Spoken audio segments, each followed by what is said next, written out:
Bonjour à tous, c'est Cédric, j'espère que vous allez bien. On se retrouve aujourd'hui pour parler un petit peu des constrictions que vous pouvez avoir. Quand on chante, on a tendance à avoir des petites constrictions, des zones qui se contractent un petit peu, soit les épaules, soit le cou, soit la mâchoire, soit la langue, soit tout simplement le visage, les bras, enfin on peut très bien se verrouiller complètement et il est important de se sentir le plus libre possible. Plus vous serez en tension, en constriction, plus vous aurez un son, une voix qui va être un petit peu gênée par tous ces effets un petit peu parasites. Alors aujourd'hui, moi j'avais envie de parler de la mâchoire.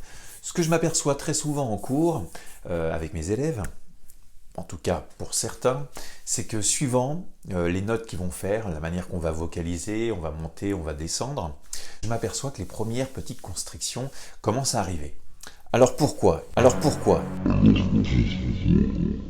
Quand on aborde le sujet de notre voix aiguë ou notre voix grave, ce sont des zones de son que nous n'avons pas l'habitude de travailler puisque nous sommes habitués à parler sur un timbre plutôt grave à médium. Donc à partir du moment où on commence à travailler sur une voix un petit peu plus aiguë, notre voix de tête, c'est quelque chose que nous n'avons pas forcément l'habitude, en tout cas pour les débutants surtout, qui n'ont pas l'habitude de travailler leur voix ou n'ont pas été habitués à être coachés, accompagnés par un professeur de chant, on se retrouve dans une zone où on est moins en confort, parce que nous n'avons pas été habitués à la travailler. Donc chaque zone de la voix, aussi bien les graves que vos médiums, que les aigus, doivent être travaillées. Il ne faut surtout pas penser qu'on se dit bon voilà, en ce moment la tendance c'est chanter aigu, moi je travaille que la zone aiguë, je laisse tomber mes médiums et je laisse tomber mes graves, on verra ça un petit peu plus tard. N'oubliez pas qu'une voix qui va être un petit peu plus avancée, un petit peu plus professionnelle, ça sera une voix qui aura travaillé sur toute son étendue vocale, aussi bien des graves, des médiums, vers les aigus. Donc il est essentiel que vous puissiez travailler chaque partie de votre voix. D'accord? Donc c'est complètement normal quand on arrive dans les aigus qu'on se sente un petit peu tendu sur un terrain qu'on ne connaît pas forcément. Donc les premiers signes que l'on peut voir, c'est les tensions.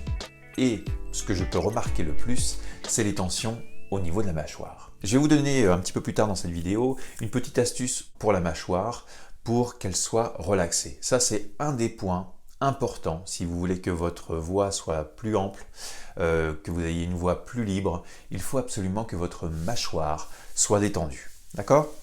Alors à l'époque, moi j'avais mon prof de chant lyrique qui me disait « La mâchoire, elle est morte. » Oui, c'est vrai, c'est une vérité. Il faut essayer de l'oublier, faire en sorte qu'elle soit un peu tombante, mollassonne, mais il faut quand même qu'elle soit dynamique quand même malgré tout pour ne serait-ce que vous aider sur la prononciation, la diction, même si on se sert beaucoup des lèvres, de la langue, la mâchoire a quand même besoin de bouger, mais il ne faut surtout pas qu'elle soit verrouillée. Alors elle est verrouillée, pourquoi? Parce que ça peut arriver qu'on ait du stress, on va faire une scène, on va chanter devant tout le monde, et là d'un seul coup, on se crispe un petit peu. Comme je le disais, les notes commencent à être un petit peu compliquées, on commence à grimper. Donc les premiers signes, c'est verrouillage au niveau des muscles de la jonction de la mâchoire, juste ici. Pour commencer, pour avoir une mâchoire détendue, il va falloir commencer à la masser. Donc aujourd'hui, j'avais envie de faire ça un petit peu avec vous, c'est de détendre ces muscles-là. Comme un sportif, parce que chanter, c'est vraiment un sport. Vous prenez quelqu'un qui va faire un 100 mètres, avant de faire son 100 mètres, qu'est-ce qu'il va faire? Il va s'échauffer. Pour le chant, c'est un petit peu pareil, il va falloir réveiller certains muscles, les détendre un petit peu, parce que entre le moment où on se lève le matin, où on est relativement détendu, et une fin de journée, on peut avoir certaines crispations suivant comment s'est passée la journée. Si par exemple, si vous êtes chez l'entreprise, si vos employés vous ont agacé, ça vous énerve, et si vous êtes employé, il peut arriver aussi que ça soit votre patron qui vous gonfle, alors forcément, on se verrouille un petit peu. Donc aujourd'hui, on va s'amuser avec ça, et on va déverrouiller tout ça. Donc d'abord, on va prendre nos petites mimines comme ceci, on va venir juste au niveau de la jonction de la mâchoire, là où vous devez sentir qu'il y a des petits muscles, surtout on peut les sentir quand on fait des choses comme ça. Vous voyez, il y a des muscles qui se compriment un petit peu ici. Eh bien, ces parties-là, on va s'amuser, on va un petit peu rentrer dedans et on va les masser. D'accord? Voilà, juste un petit peu comme ça, juste ici au coin, regardez bien, hop, on monte un petit peu, voilà, et on redescend. D'accord? Voilà, il faut que ces muscles-là soient massés. Donc ça, vous n'êtes pas obligé de le faire pendant 20 minutes, hein, parce que bien sûr, il y a d'autres parties du corps qu'il faut détendre. Il n'y a pas que la mâchoire qui est en constriction, il y a d'autres parties de son corps qu'il faut réveiller et aussi qu'il faut aussi savoir masser si on sent que certaines notes commencent à être un petit peu difficiles. Suite à ça, on va s'amuser à continuer à faire ça et en même temps, on va bouger la mâchoire. Je le fais avec vous, voilà, hein, allons-y, on y va. On bouge dans tous les sens, comme si on avait un chewing-gum, et on y va. D'accord? Voilà, on remasse un petit peu et en même temps, on ouvre la bouche et on bouge. D'accord? Voilà. Une fois qu'on a bien fait ceci, que ça a bien bougé, on sent bien que toute cette partie-là, vous la sentez un petit peu plus chaude et détendue. Vous me direz d'ailleurs dans les commentaires, après avoir fait ce petit exercice, est-ce que vous avez votre mâchoire qui est détendue? Ok? Alors ça, c'est une chose. Vous allez commencer à vocaliser. Hein. Vous allez commencer à faire vos petites vocalises. Vous prenez votre piano ou votre application. Ou si vous êtes accompagné d'un coach vocal, il va pouvoir vous aider. Vérifier aussi si vous êtes verrouillé de la mâchoire ou pas.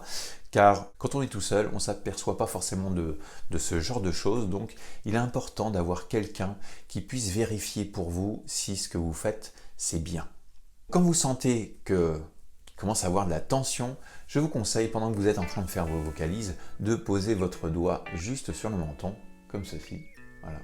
Et de vérifier si votre menton n'a pas tendance à partir sur l'avant. Ça, c'est une des choses que je m'aperçois très souvent, c'est cette mâchoire qui donne une petite contraction et qui part sur l'avant comme ceci. Et ça a tendance à tirer un petit peu les muscles qu'on a en dessous et donner des premiers serrages à la voix. Donc, pour éviter ça, nous allons poser notre doigt juste sur le menton et faire en sorte que notre mâchoire est très molle. Donc j'en reviens à ce que je disais tout à l'heure par rapport à ce que me disait mon prof de l'époque, c'est avoir l'impression que notre mâchoire du bas est totalement morte. Ok? Donc on va se tenir un petit peu comme ça. La mâchoire doit toujours être un petit peu en recul, comme ceci, mais jamais comme ça.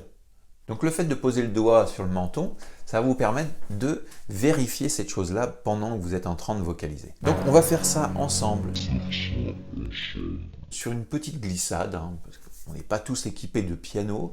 Donc si vous n'avez pas forcément un sens inné des notes, vous pouvez simplement partir d'une note moyenne de votre voix parlée et de monter et de descendre et de remonter et de redescendre sans chercher forcément à atteindre une note bien spécifique. D'accord? La seule chose qu'il faut vérifier, c'est voir si votre mâchoire a tendance à s'avancer ou pas. D'accord? On y va ensemble, je vous donne une note de départ. Bien évidemment, ça ne sera peut-être pas votre tessiture vocale. Adaptez-vous par rapport à ça, soit plus grave, soit plus aigu. Je vous laisse le soin de y réfléchir. On y va, c'est parti. On pose notre doigt juste ici. Voilà. Je vais prendre une note, tout ce qui est de plus simple dans ma voix parlée. Et je vais faire ceci.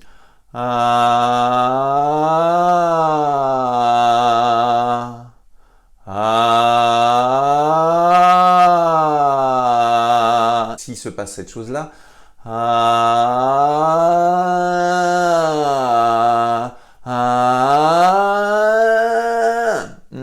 la direction commence à être un petit peu compliquée et là on peut sentir les premiers serrages de la voix. Donc il faut faire attention à ça. Il faut toujours que votre flux d'air soit plutôt constant, que votre tête reste plutôt droite et surtout que votre mâchoire ne parte pas vers l'avant pour donner une constriction à votre voix.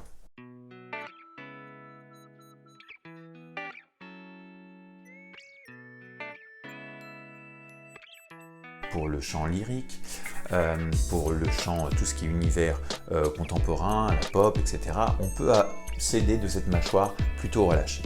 Par contre, pour tout ce qui va être son saturé, vous verrez que la saturation, c'est aussi quelque chose qui s'amène avec des constrictions. Donc, avant d'attaquer la saturation, il faut d'abord apprendre à savoir maîtriser sa détente, avant de avant de s'en aller vers des sons plus écrasants.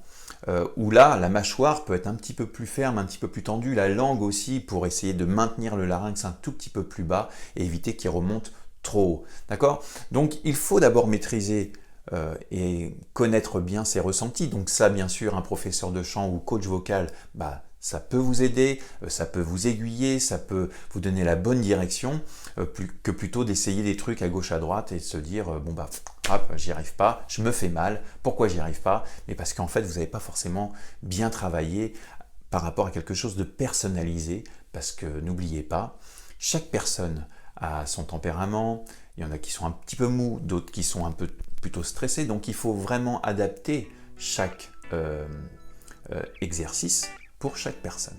D'accord? Donc bien sûr, si vous avez besoin de moi, n'hésitez pas à me contacter, soit directement dans les commentaires ou directement sur mon site internet www.cedricchagnaud.com et voir si nous pouvons travailler ensemble, soit via Skype ou soit en cours particulier ici à mon studio.